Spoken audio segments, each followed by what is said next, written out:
We'll be discussing the articles from the Hindu, PIB, and Indian Express.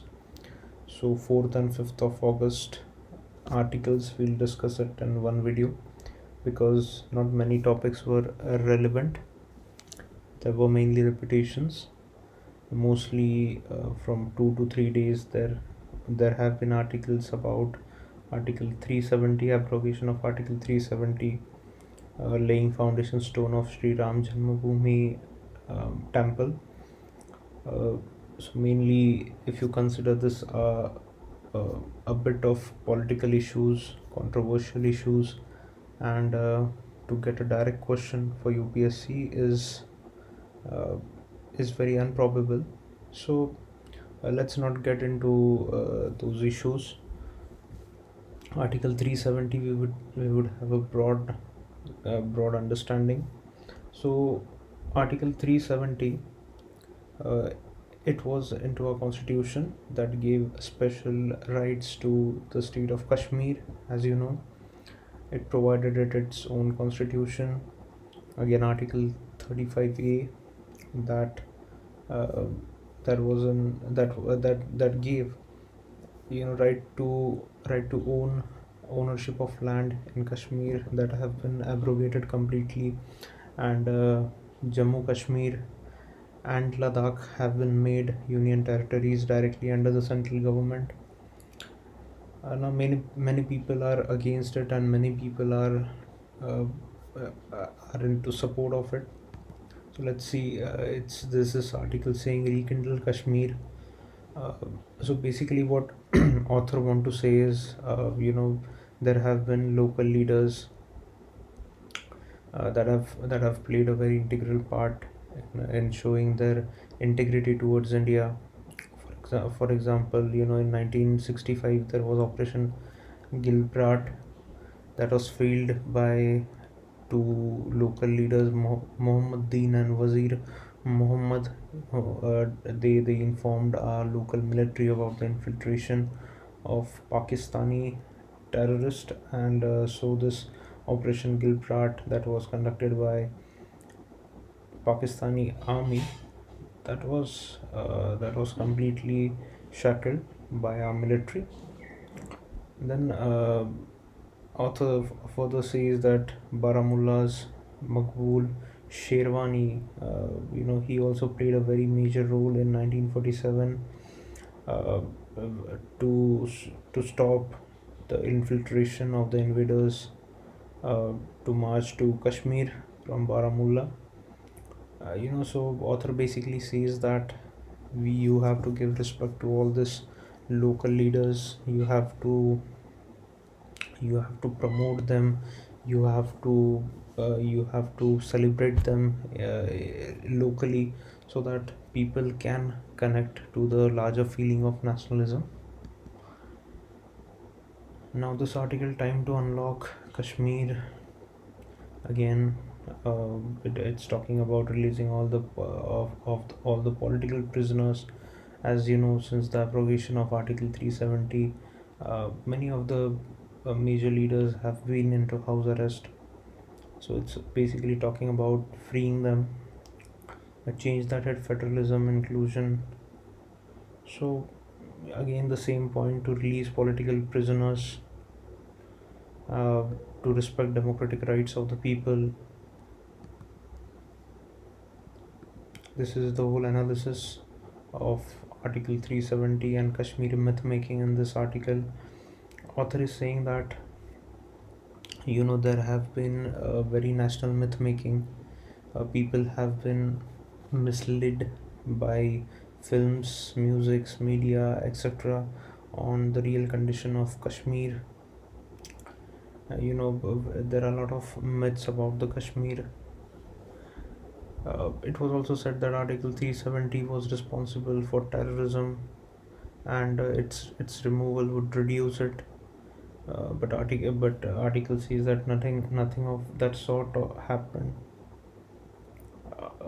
Further, author also says that land reforms in Kashmir have been very successful uh, because of Article 370. Uh, Another thing that author says is educational and health sectors in Kashmir are not under Article 370. You know, still it is in a very bad shape. Author says that the reason why industries are not here in Jammu Kashmir is because of the growing militancy. Further, author says that yes, Kashmir have been receiving the funds, but not as much as it has been portrayed into media, that taxpayers' money is going into Kashmir and who are supporting the terrorism. This myth is particularly wrong. Author says this, and author further says that the Kashmir issue is very complicated. It has historical grievances into it. People have been historically deprived of their rights. There is ethnicity differences are there. Religious radicalization is there. Pakistan's interference is there. So if you want to solve the Kashmir issue, you have to adopt an holistic approach. Again, in this article, violating human rights in the valley, this in your author is saying that the fast internet is denied to Kashmir, 4G connection is not available, people are into house under house arrest.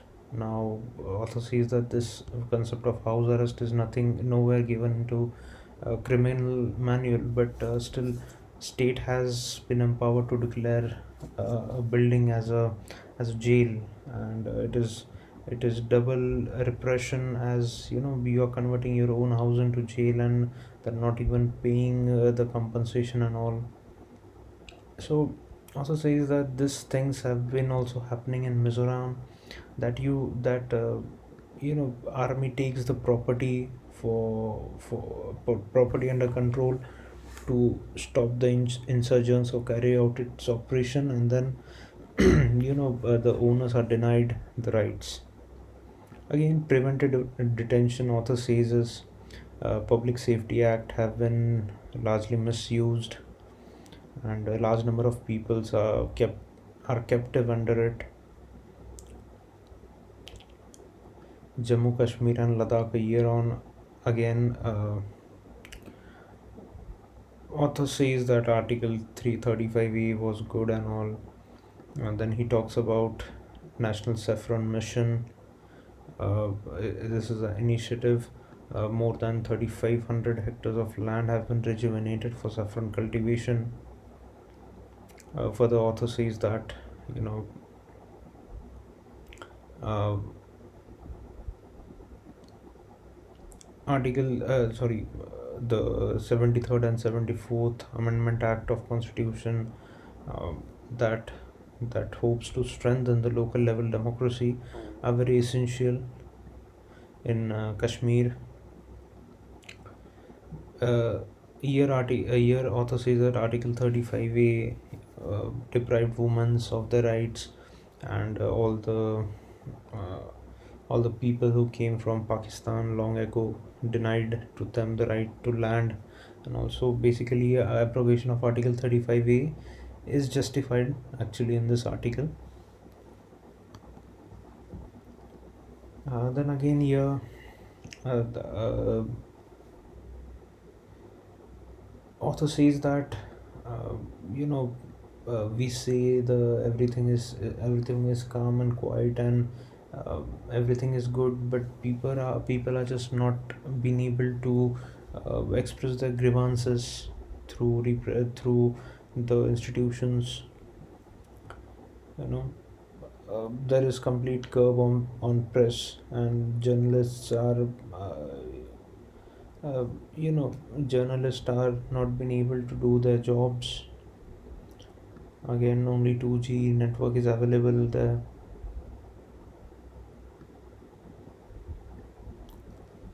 And for the writer says that you know the public representatives have been arrested and they are not available, and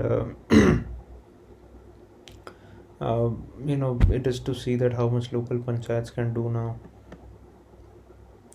With that said, you can make a balanced answer out of it, out of all those points that we discussed. And basically, writing a UPSC answer, you have to always give a balanced opinion that yes, the abrogation was on a good faith, but we'll have to work on more on implementation and more on strengthening the local democracy, integrating the people over there, taking into confidence the local party personals and all. And we have to write such kind of balanced conclusions. What US job curves mean for Indian H1B holders. Now, this H1B visa, let's talk about it. So, this H1B visa, it's basically a non immigrant visa. Basically, it is given to the skilled professionals whom US companies want to hire to work into USA. Basically, these are given to technical people, working in IT, finance, accounting, etc. Now, what Trump government is saying that uh, it's basically opposing to H1B visa. It's kind of a political issue, a promotion of the local labor force. They want to promote local labor force over there. And but we have to have an understanding of what H1B visa is. Okay. This article about new education policy, uh, basically, what author says is,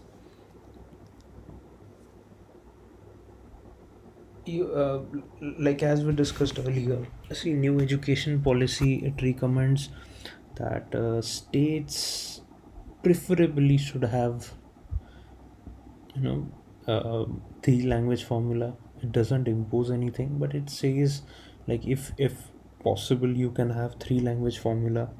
And many of the states in South Indian states, as you know, all the history of state reorganization and state formation, and there's a long history of state and language.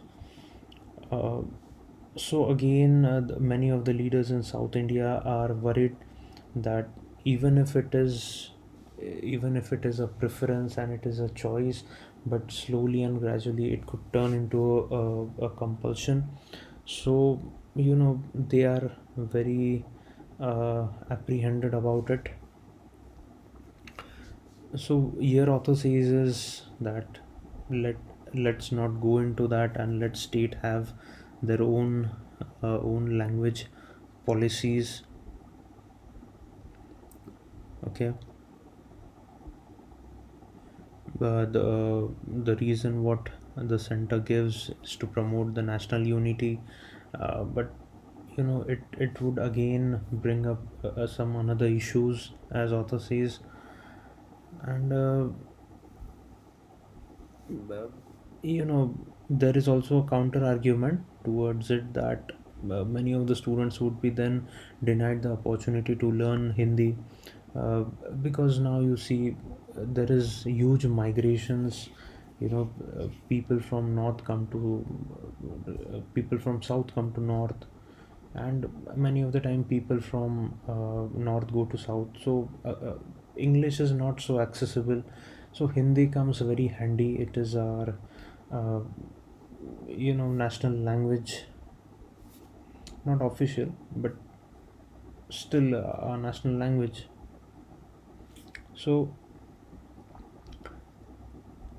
that is the thing. And here again, this article about new education policy,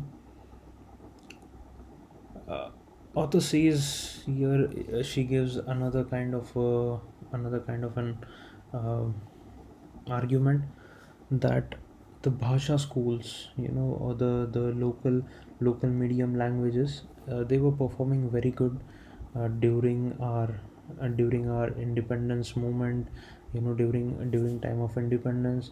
but slowly and gradually the quality deprived, and it's just confined to the lower sections of the society, the lower castes of the society, and they haven't been paid much attention to, and people are more and more enrolling into the English medium schools.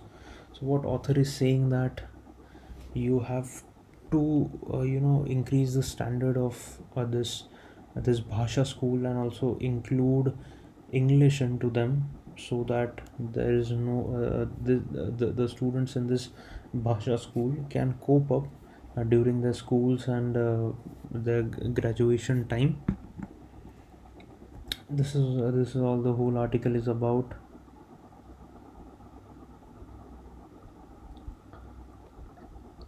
Okay. Now going back, this article is about all the restrictions that have been imposed by the government on imports. Now author says that after liberalization we have been moved away from those times of license Raj. Now don't go back to it. It reduces it reduces competition. It's very uncompetitive, and this protectionism in today's world will do more harm. Okay. There would be lobbying by domestic players, and at the end of the day the consumers would be denied their right to choice, and all this article is about that. So basically this is everything that was important to cover. Thank you.